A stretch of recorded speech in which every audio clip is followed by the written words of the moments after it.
What if the single biggest thing holding back your law firm isn't your marketing, it isn't your rates or your caseload? It's that you are the only person in the building who actually knows how the business makes money and how much it makes. Welcome to the Lawyer Millionaire podcast, the show where law firm owners learn to build wealth, scale their firms, and design the life of freedom they deserve. Hosted by Darren Wurz, business and wealth advisor for law firm owners and author of The Lawyer Millionaire, this podcast delivers the strategies and inspiration you need to break free from the grind and become the financial success you envision. Let's dive in. Welcome back to the Lawyer Millionaire podcast. I'm your host, Darren Wurz. Before we get into it, I want to tell you about something happening right now inside the Lawyer Millionaire community. This quarter, our whole community is reading one book together, The Great Game of Business by Jack Stack. And it's not one I find a lot of law firm owners have cracked open yet. It's part of our year-long theme, Profit on Purpose. And this quarter, our focus is Profit Together, engaging the team in driving profitability for the business. And it all builds to a live event on September 24th at 10 a.m. Pacific, our live masterclass book club discussion. You won't want to miss it. I'm going to be sitting down with my lead business advisor, John, our CPA and tax strategist, Charles, and our lead financial planner, Jim, and our marketing director, Derek, to unpack exactly how to bring these ideas to life inside a law firm. We're unpacking some explosive new ideas on how to drive higher profitability in your law practice. So, if today's episode lights something up inside of you, this discussion is where you can go deeper. The link to join the community and reserve your spot is in the show notes. So, come on and join us. All right, friend, I'm super excited that you're back here with me today because I have something I'm going to share with you that is going to be really, really, really controversial. It's going to rock your world. Are you ready? Get ready for something that you're going to instantly probably disagree with, but stay with me. So, what I'm going to suggest today is that you should tell your entire team, every single employee, exactly how much the business makes and exactly how much you make. What? Why the hell would you say that? Well, before you switch off the podcast, before you switch over to another show or hit pause on this one, let me tell you exactly how this simple change can unlock millions in potential profit for your business. So stick with me here. Okay, let me tell you exactly what this is. And what we're talking about today comes from the book, The Great Game of Business by Jack Stack. It's called The Concept of Open Book Management. And it's the style of management that undergirds the entire framework from The Great Game of Business. The main idea is this: business is a game. And in order to play the game, your team needs to understand the rules. They need to know how to keep score, and they need to be rewarded for the outcomes. Today, we're going to break down the three-part framework from The Great Game of Business and how you can implement this in your business to drive massive productivity and, of course, massive profits. Okay, so here are the three main parts of the framework. Number one, teach the rules. Open up the books and teach your people how to read an income statement, how to read a financial statement, how to read a balance sheet, because you're going to show them yours. And that's step number two, keep score. Put the numbers where everyone can see them in real time on a regular basis so the whole team knows if they're winning or losing at all times. And step number three, share a stake in the outcome. Give your team members a real reason to care whether the firm wins. Tie their bonus to the outcomes that you are looking for. That's it. That's the game. Thanks for coming. No, wait. We're going to dive into this in a bit more detail here today. And as I walk you through this, the big takeaway today is that you don't have to be the only owner in the building holding everything on your own shoulders. Following this framework is how you build a firm full of employees who think and act like owners. And it starts with something as simple as information. Now, I know Do we really want employees to think like owners? Well, yes. And I'm going to share with you exactly why. Now, I know you already have a lot of reservations cropping up and a lot of objectives you're thinking of. I would never do this. Okay. Well, I'll address those later on. But first, let me show you why this matters and why you should really care so deeply about this. Okay. First, why you should care. Well, very few law firm owners actually, in practice, do tell their employees, or even some of them, or even a couple of them, the firm's actual numbers: revenue, profit, owner salary, etc. In most law firms, these are closely guarded secrets. But when you look at publicly traded companies, this information is public knowledge that anyone can have. The problem with keeping information secret is that no one knows what the goals are. No one knows how to achieve them. Everyone's just working hard because you told them to do so. And people struggle to do that. People struggle to just do what you're told. People need goals. They need something to work towards. And that's something that the great game of business can give them. You know, that kind of secretive environment, it is common, but it is one also that breeds mistrust, resentment, and burnout. On the other hand, a culture of transparency and openness promotes trust and hard work. Look, I know you want to make a lot of money. So do I. And I know that the fear is that if you tell everybody everything, everyone's going to want a raise and you'll make less money. But friend, that is a scarcity mindset. And I want to get you out of that mindset. I want to get you to adopt an abundance mindset because, yeah, your employees might want to make more money. But as we learned in simple numbers, and if you've been following along with us throughout the year, we started with profit first. And this is why after that, we talked about simple numbers. And if your employees are being paid a fair wage, then they should understand that they're being compensated reasonably. But still, I get the fear. But here's what you'll find. Yeah, okay, sure, they might want to make more money too. But at the end of the day, you will also make lots more money also. That's an abundance mindset. We want everyone to win. We want everyone to make more money, right? So get that out of your head. You can always make more. And that's the counterintuitive thing that we've got to realize. That's the mindset shift that we're going to have to undergo.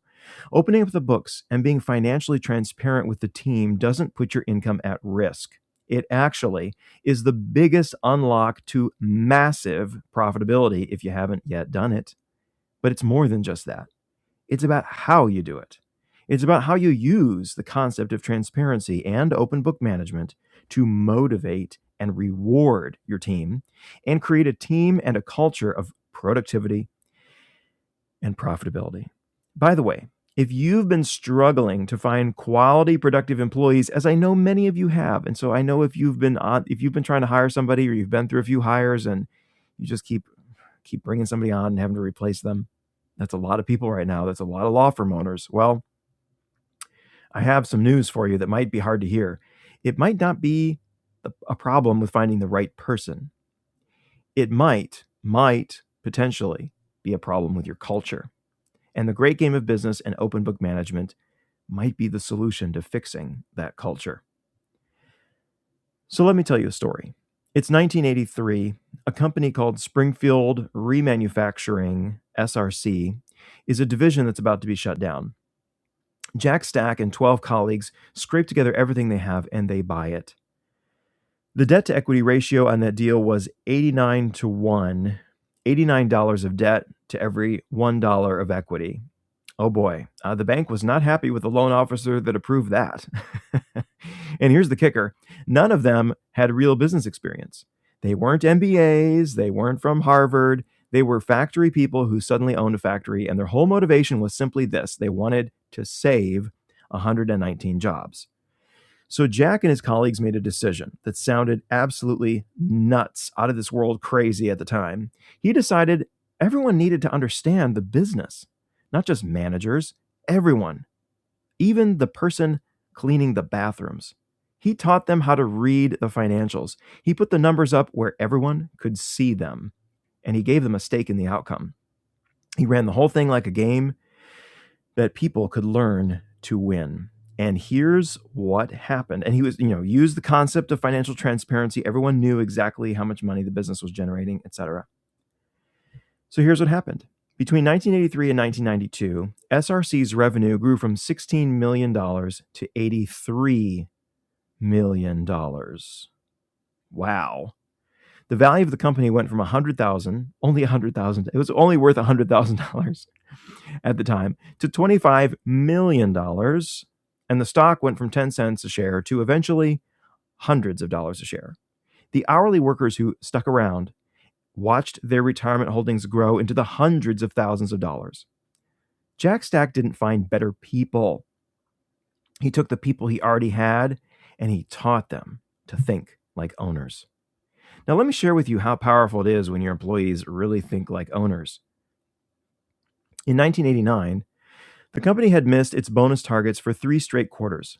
Christmas was coming, and the people had a choice. Pay out the holiday bonuses now by borrowing against next quarter and risk hurting the stock that they all owned, or defer. Now, in most companies, that's the owner's headache alone. At SRC, though, the employees ran the numbers themselves, understood the trade-off, and chose to defer their own bonuses to protect the company. Wow, think about that. This is what happens when your people actually understand the business. They stop being a cost you manage, and they start being partners who help you carry it. And friend, I've watched this transform my own business.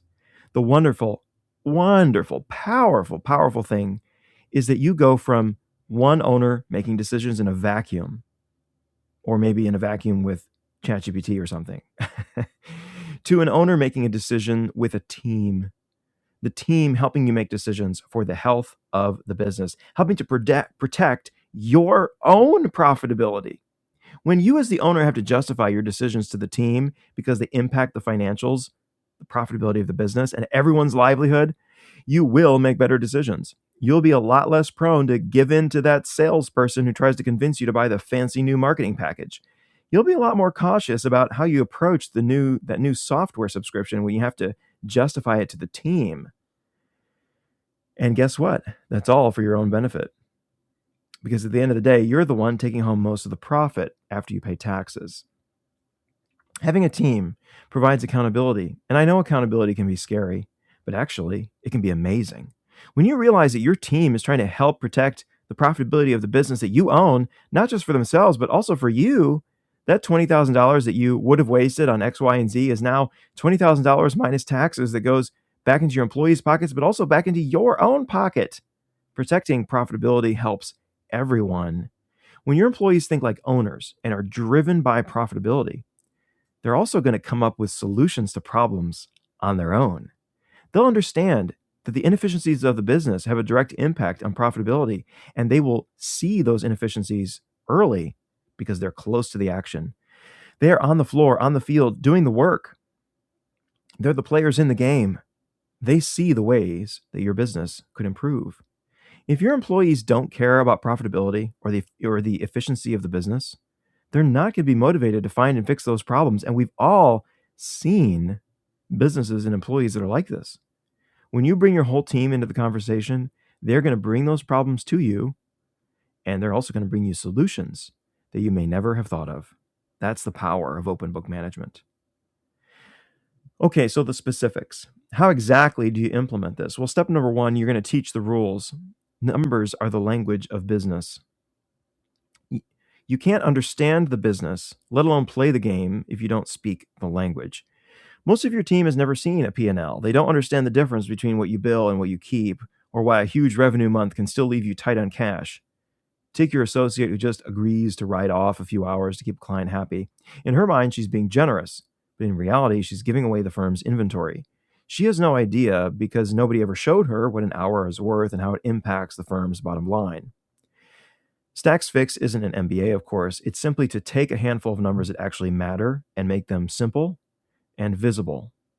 So what does this look like in reality? Well, you're going to teach the team what a profit and loss statement is. You're going to share your profit and loss statement with them on a regular basis. What is the actual, whether it's the historical P&L, the rolling 12-month P&L, as we learned last quarter, or the forecasted P&L, which you should have, by the way. Either way, you're going to bring them in and help them understand the true financial outcomes of the business. You're going to share that information with them on a regular basis. Additionally, each of your employees needs to understand exactly how their day-to-day actions and day-to-day work directly impacts the profit and loss statement. Jack Stack calls this the line of sight. Every single team member needs to know exactly how they impact the financial results of your business. Okay, move number 2. You're going to keep score.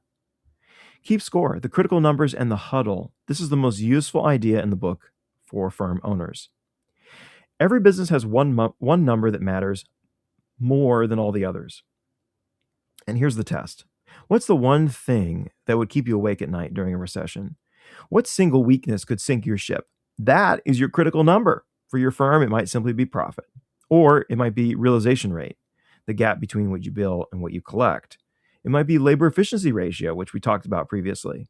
It might be the percentage of revenue that doesn't depend on one big referral source.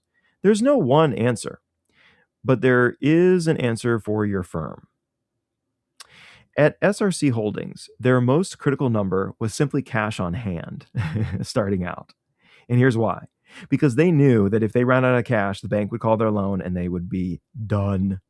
And so they put up a big sign showing exactly what their daily cash was every single day so everyone could see it. Now, you also need a heartbeat for that number. And Jack's is the huddle.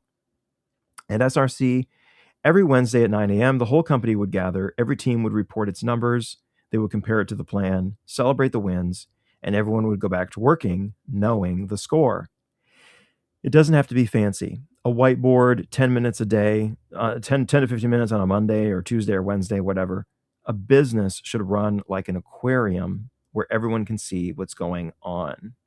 So how do you do that? Well, make it part of your regular weekly all-hands meeting. And if you don't have one of those, well, there's where you start. Everyone gets together, you report the numbers, each department reports their number. You report the numbers for the business as a whole. It should only take 10 to 15 minutes. You don't need to have answers. You just need to keep score. Keeping score on a regular basis will help you identify issues early on, and your team can start solving problems before they become big. Okay. Move number 3, share a stake in the outcome. The bonus done right. You can teach the numbers and run a perfect huddle, but if there's nothing in it for your team, you're asking them to think like owners on an employee's paycheck. We need to provide a bonus that is tied to our critical number. This doesn't have to be a profit share, and in most law firms that may not be doable anyway, but you can tie each team member's bonus to other critical number goals. Make sure you tie it to real results, real quantifiable results, not simply how you're feeling. Don't pay out your bonus just because you got close either. If you're consistently not able to pay out your bonus, your goals are too high, and we might need to make them more attainable to provide some early wins before we start raising the bar. The main idea here is you're going to tie bonuses to the results you're looking for, to the results of your critical number. Now, I know you have some reservations about this, so let's talk about those. There are 3 common objections to the open book management style. Objection number 1 is usually, if I open the books, my team will see what I make, and they'll resent me or demand more. And this is a big one. I understand it, and I understand that fear completely. But here's what actually happens, and Jack Stack saw it over and over. When people finally see the whole picture, they don't see a rich owner hoarding money. They see the overhead, the payroll, the taxes, the malpractice premiums, the months you didn't pay yourself so that they could get paid. Most employees dramatically overestimate what the firm keeps and what the owner makes, and transparency corrects that fantasy faster than any speech you could give. As Jack puts it, you will always be more successful in business by sharing information with the people you work with rather than by keeping them in the dark. And to be clear, opening the books doesn't mean posting everyone's salary on the wall, although that is Greg Crabtree's version. You can't teach you can teach the firm's economics, revenue, costs, realization, profit, etc., without publishing individual paychecks. Okay, now objection number 2 is usually, my people just won't get it, right? And, I might just make them panic more than reassure them. Well, that's fair. But if that's what you're thinking, this is actually an argument for open book management. That panic doesn't come from information, it comes from a lack of education. And anyone can get the numbers.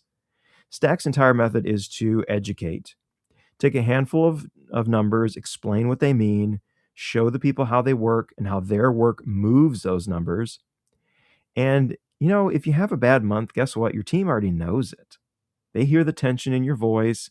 They see the empty calendar. When you hide the number, you don't spare them any anxiety. You just leave them in the dark to invent a scarier story than the truth. Showing them the real numbers is what turns fear into focus. Objection number 3. This is confidential. It'll leak to my competitors or turn into gossip. Well, okay, on your competitors don't care. Your competitors don't give a shit what your numbers are. Your realization rate, your overhead structure are unique to you, and they're nowhere near as interesting to the firm down the street as you think. They're fighting their own battles. The value of those numbers isn't secrecy. It's what your team does with them.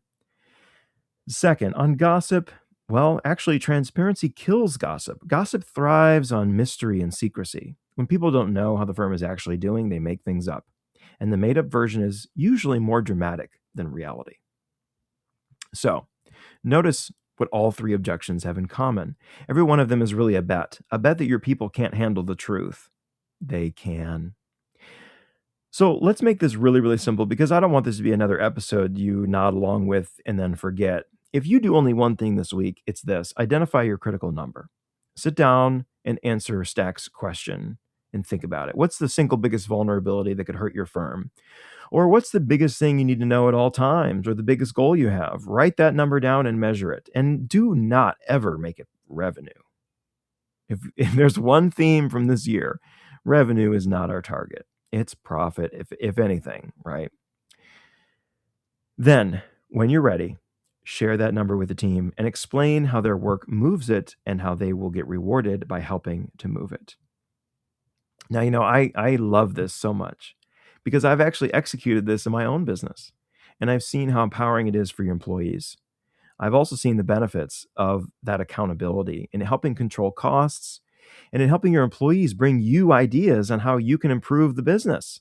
As an example, one of my own financial planners came to me and suggested that she needed her own assistant, essentially, after having read the book Buy Back Your Time by Dan Martell, because some of the work that she was doing could be handled by someone else at a lower hourly rate. And you know what? She was absolutely right. And what a tremendous way to improve the productivity and profitability of the business. Here at The Lawyer Millionaire, we help law firm owners transform their practices into profit machines that can generate capital that drives financial freedom. We surround you with a 5-person team that includes a CPA, a CFP, and a CEO advisor to help you expand your business, maximize profitability, and grow your wealth. If you're a law firm owner doing $1 million or more in revenue, starting to build your team, and struggling with how to structure things and how to motivate your employees, well, we should talk. And the Great Game of Business and Open Book Management might have some great lessons for you. Book some time with me. The link is in the show notes. And if you're not quite ready for a one-on-one just yet, then at the very least, come join us inside the Lawyer Millionaire community. And of course, join us on September 24th for our masterclass discussion on the Great Game of Business. You'll find that link in the show notes as well. Well, that's it for today, friend. But one thing to remember: if your law firm isn't building you wealth and freedom, well, what the hell are you doing? Can I get an amen? All right, now go make it happen, and I'll see you next time. Are you a law firm owner looking to build real wealth and break free from the daily grind? On the Lawyer Millionaire podcast, we share practical strategies to grow your practice, maximize profits, and create the financial freedom you deserve. Join host Darren Wurz as he interviews top experts and successful law firm leaders who share their secrets. Don't just practice law, build a legacy. Listen now to The Lawyer Millionaire wherever you get your podcast. The Lawyer Millionaire podcast is for informational and educational purposes only. It is not intended as legal, tax, or investment advice. Listeners should consult with a qualified professional before making any financial or business decisions. The views expressed by guests are their own and do not necessarily reflect those of Darren Wurz or Lawyer Millionaire Wealth Advisors.